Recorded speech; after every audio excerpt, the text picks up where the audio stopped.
రాజన్న సిరిసిల్ల జిల్లా ముస్తాబాద్ మండల కేంద్రంలో ముస్తాబాద్ మండలం బీఆర్ఎస్ అధ్యక్షుడు సురేందర్రావు ఆధ్వర్యంలో స్థానిక ఏఎంఆర్ గార్డెన్ లో బీఆర్ఎస్ కార్యకర్తలతో నాయకులతో ఏర్పాటు చేసిన పార్లమెంట్ సన్నాహక సమావేశానికి ముఖ్య అతిథిగా మాజీ మంత్రి BRS party working president KTR పాల్గొన్నారు. ముందుగా బీఆర్ఎస్ పార్టీ జెండా ఆవిష్కరించిన అనంతరం మాజీ మంత్రి కేటీఆర్ మాట్లాడుతూ కాంగ్రెస్ ప్రభుత్వం తీరుపై ఫైర్ అయ్యారు. తెలంగాణ అసెంబ్లీ ఎన్నికల్లో గెలిచేందుకు కాంగ్రెస్ అడ్డమైన హామీలు ఇచ్చిందని, ఎందుకు ఆ మాట నిలబెట్టుకోవడం లేదని ప్రశ్నించారు. కాంగ్రెస్ ఇచ్చిన హామీలు అమలు కావాలంటే లోక్సభ ఎన్నికల్లో బీఆర్ఎస్ ను గెలిపించాలని అన్నారు. వచ్చే ఎన్నికల్లో పాటించాల్సిన వ్యూహాలను కార్యకర్తలకు, నాయకులకు ఆయన వివరించారు. పార్లమెంట్ ఎన్నికల్లో బీఆర్ఎస్ సత్తా చాటాలని కార్యకర్తలకు మార్గనిర్దేశం చేశారు. కాంగ్రెస్ బీజేపీపై తీవ్రంగా మండిపడ్డారు. పార్లమెంట్ ఎన్నికల కోసమే కాంగ్రెస్ నాయకులు హామీలు అమలు చేస్తున్నారంటూ మండిపడ్డారు. 100 రోజుల్లో గ్యారంటీలను అమలు చేయకపోతే ప్రజల చేతిలో పరాభవం తప్పదని హెచ్చరించారు. ఈ కార్యక్రమంలో రాష్ట్ర సహకార apex bank limited chairman Konduru Ravindar Rao, జిల్లా బీఆర్ఎస్ అధ్యక్షుడు తోట ఆగయ్య, ఎంపీపీ జనగామ శరత్రావు, మాజీ రైతు బంధు అధ్యక్షుడు Kalvakuntla Gopalarao, CESS director Sandupatla Anjireddy, PACS Pothugal chairman Thanniru Bapurao, Erravelli Chandrasekhararao, Akkaraju Srinivas, మాజీ market committee chairman Janabai, Kasuganti Sravanarao, Sarvar Vijayaramarao, Kommu Balayya,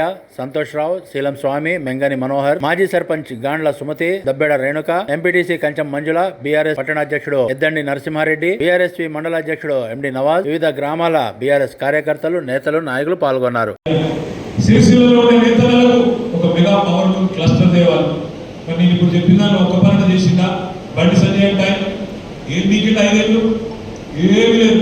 ఏమైనా మాట్లాడితే నువ్వు హిందువా ముస్లిమా, హిందువా ముస్లిమా, మసీదా మందిరా, ఏం మాట్లాడా గదే తప్పుకుంటు రాదు. మతం పేరు మీద రాజకీయం. దేవుడిని ఈయననే కనిపెట్టినట్టు, దేవుడు ఇదివరకు మనకు గెలవనట్టు, మనం ఇదివరకు బొట్టు పెట్టనట్టు, మనకు సంబంధమే లేనట్టు, వీళ్ళ వీళ్ళగా మనం ముట్టించినట్టు రామ్ మందిరం చెప్పుకొని ఇంటికి ఫోటోలు పంపుతాడు, అక్షింతలు పంపుతాడు. పంపుకోయేం అభ్యంతరం లేదు.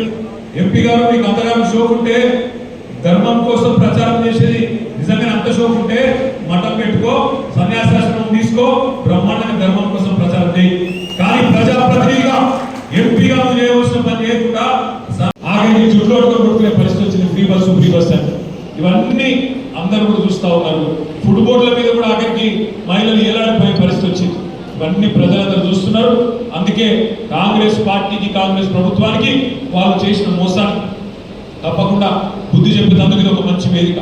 ఈ పార్లమెంట్ లో కాంగ్రెస్ కు తప్పకుండా సురుకంటిస్తేనే రేపటి రోజున మనకిచ్చిన 420 హామీలు నిలబెట్టుకునే విధంగా వాళ్ళు ముందుకు పోయేదానికి ఉంటుంది. లేకపోతే మళ్ళా మోసపోతామనే మాటను మీ అందరికీ విజ్ఞప్తి చేస్తూ 12 తారీఖు నాడు కరీంనగర్ లో జరిగే ఎస్ఆర్ఆర్ కాలేజీలో జరిగే బహిరంగ సభను విజయవంతం చేసుకుందాం. రేపు సిరిసిల్లలో జరిగే ధర్నా కార్యక్రమాన్ని కూడా ఎల్ఆర్ఎస్ ఫ్రీగా చేయాలనే ధర్నా కార్యక్రమాన్ని కూడా విజయవంతం చేసుకుందాం. పార్లమెంట్ లో గులాబీ జెండా ఎగరేసుకుందామని చెప్పి మీ అందరికీ పేరు పేరున నా ధన్యవాదాలు తెలియజేస్తూ జై తెలంగాణ. దేశంలో మతం పేరు మీద పొరగాల నెత్తులు నిలగొట్టుడు, మతం పేరు మీద నెత్తులు ఖరాబ్ చేసుడు, మతం పేరు మీద కత్తులు దూసుడు తప్ప ఈ బండి సంజయ్ అనే సన్నాసి చేసింది ఏంటి అని నేను అడుగుతాం. ఆలోచించండి, ఆగం కాకండి. 10 ఏళ్ళు మోడీ ప్రధానమంత్రి ఉన్నాడు. ఏమిచ్చిండు తెలంగాణకు మోడీ గారు, బీజేపీ కేంద్ర ప్రభుత్వం? ఈ 10 ఏళ్లలో ఒక్కటన్నా పనికొచ్చే పని చేసినారు తెలంగాణ ప్రజలు. తెలంగాణలోని గిరిజనులకు కానీ, తెలంగాణలోని మహిళలకు కానీ, తెలంగాణ రైతులకు కానీ, తెలంగాణలోని విద్యార్థులకు కానీ మోడీ ప్రభుత్వం, బీజేపీ ప్రభుత్వం 10 ఏళ్లలో చేసింది ఏంది, మీరు సాధించింది ఏంది అని నేను అడుగుతా ఉన్నా.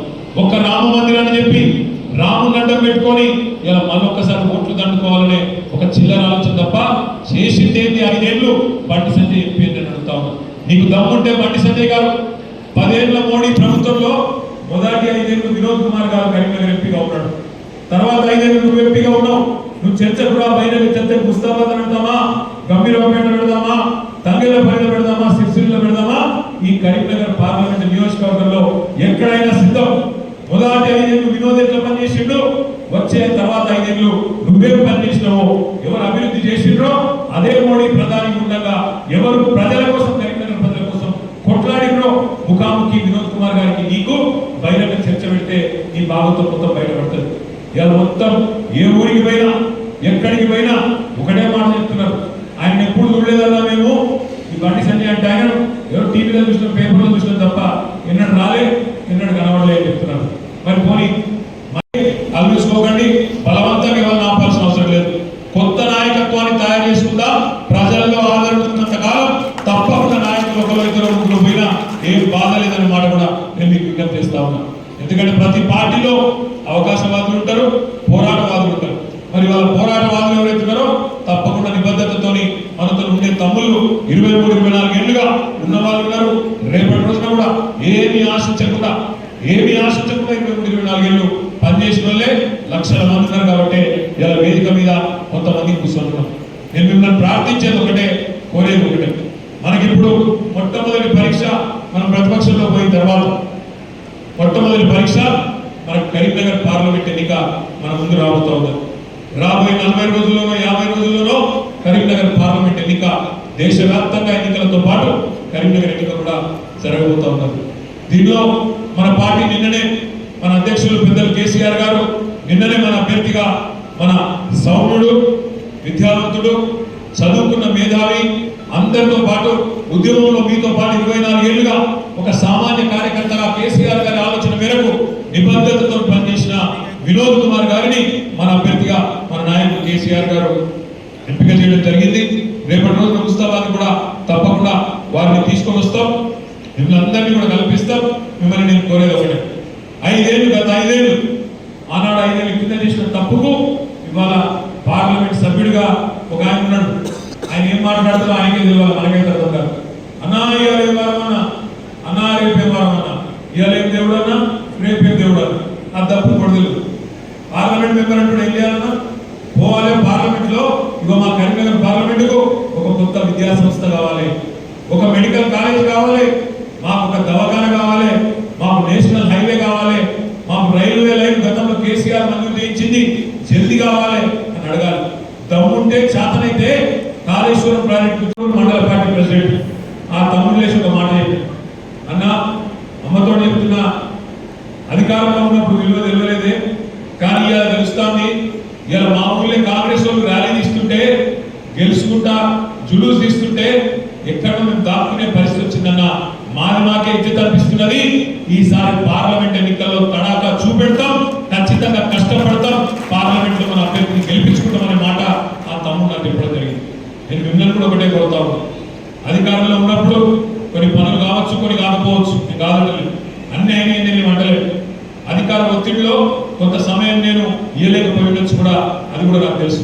కానీ ఇవాళ అధికారం లేదు, ఇవాళ మనం ప్రతిపక్ష పాత్రలో ఉన్నాం. నాకు కూడా వేరే పని లేదు.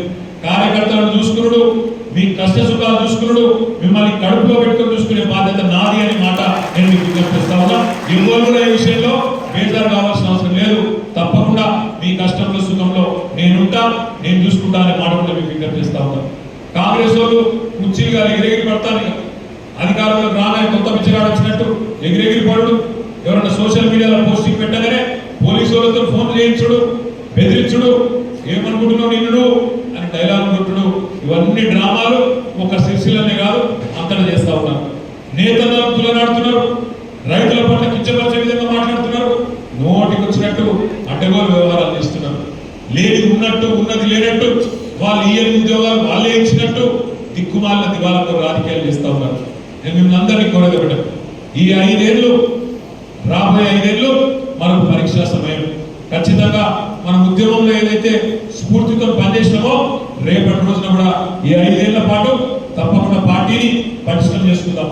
తమ్ముళ్ళు మాట్లాడుతూ ఉన్నారు, అన్న కమిటీలు వేయాలి, ఇంకా కమిటీలు వేయాలి, బలోపేతం చేయాలి, సీనియర్ నాయకులతో పాటు కొత్త రక్తం కూడా రావాలి.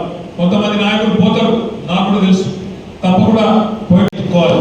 ఇలా రాష్ట్రంలో అధికారాన్ని పోగొట్టుకున్నాం, చిన్న చిన్న తప్పులు పొరపాట్లు జరిగి ఉండొచ్చు, జరగలేదని నేనేం అంటలేను. అందరం మనుషులమే, నాయకుడు కొన్ని పొరపాటు ఉండొచ్చు, నేను కూడా సవరించుకుంటాను. రాష్ట్ర స్థాయిలో కూడా కొన్ని తప్పులు జరిగి ఉండొచ్చు, వాటిని కూడా సవరించుకుందాం. జిల్లా స్థాయిలో కూడా కొన్ని తప్పులు జరిగి ఉండొచ్చు, నియోజకవర్గ స్థాయిలో కొన్ని తప్పులు జరిగి ఉండొచ్చు, మండల స్థాయిలో కూడా కొన్ని చిన్న చిన్న పొరపాట్లు జరిగి ఉండొచ్చు.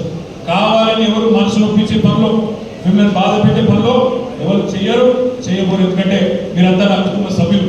కానీ దురదృష్టవశాత్తు 10 ఏళ్లలో ఎక్కడనే మన చిన్న చిన్నవి జరిగింటే వాటిని మనసులకి తీసేసి మళ్ళా ఎక్కడైతే అధికారం పోగొట్టుకున్నామో తెలంగాణలో అక్కడనే మళ్ళీ గులాబీ జెండా పార్లమెంట్ లో ఎగిరే విధంగా, కరీంనగర్ పార్లమెంట్ లో వినోదం గెలిచే విధంగా మనందరం కూడా ఎక్కడి వాళ్ళం అక్కడ గట్టిగా కష్టపడతాం.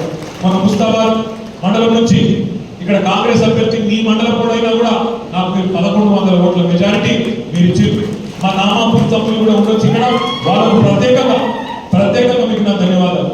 ఎందుకంటే నామాపూర్ నుంచి అభ్యర్థి ఉన్న మా తమ్ముళ్ళు చాలా మంది కష్టపడి అక్కడ అభ్యర్థి ఎంత ఒత్తిడి తెచ్చినా, ఎంత గుండాగిరి చేసే ప్రయత్నం చేసినా తట్టుకొని నిలబడ్డారు. మీకు నా హృదయంతో వాళ్ళందరూ గట్టిగా సపోర్ట్ కొట్టారు. నామాపూర్లో ఒకసారి అందరూ గట్టిగా సపోర్ట్ కొట్టారు. గట్టిగా సపోర్ట్ కొట్టి నామాపూర్ సోదరులకు నా అభినందనలు తెలియజేస్తూ అదే పోరాట స్ఫూర్తిని ముస్తాబాద్లో గ్రామాన మనం చూపెట్టవలసిన అవసరం ఉంది.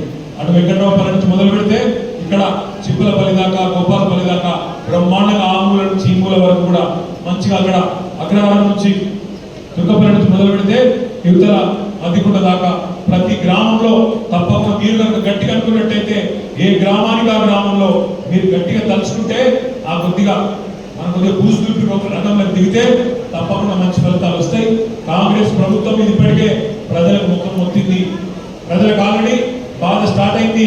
మీరు మాట్లాడుతుంటే చెప్తున్నారు ఎక్కడికక్కడ, అయ్యో ఇట్లయిపోయి కరెంట్ చక్కగా రాకపోతే, నీళ్ళు వస్తలేవు, టైంకి రైతు బంధు పడతలేదు, అయ్యో తప్పు జరిగింది, పెన్షన్ అన్నారు, రుణమాఫీ అన్నారు, ఏది జరగలేదు అనే బాధ ఉంది. మా ఆడబిడ్డలకు తెలుసు. ఫ్రీ బస్సు అన్నారు. ఇక ఫ్రీ బస్సులో ఏం జరుగుతుందో నాకంటే బాగా మీరు చెప్తారు. ఆ డ్రైవర్ల సీట్లకి వెళ్ళి ఎక్కుతారు, కిటికీలకి వెళ్ళి ఎక్కుతారు. ఇంక్లాబ్ టీవీ వీడియోలు మీకు నచ్చినట్లయితే లైక్ చేయండి, షేర్ చేయండి, కమెంట్ చేయడం మర్చిపోకండి. సబ్స్క్రైబ్ చేయని వాళ్ళు వెంటనే సబ్స్క్రైబ్ చేసుకోండి. మా వీడియోలు మీరు వెంటనే చూడాలనుకుంటే కింద ఉన్న గంట సింబల్ని గట్టిగా కొట్టండి.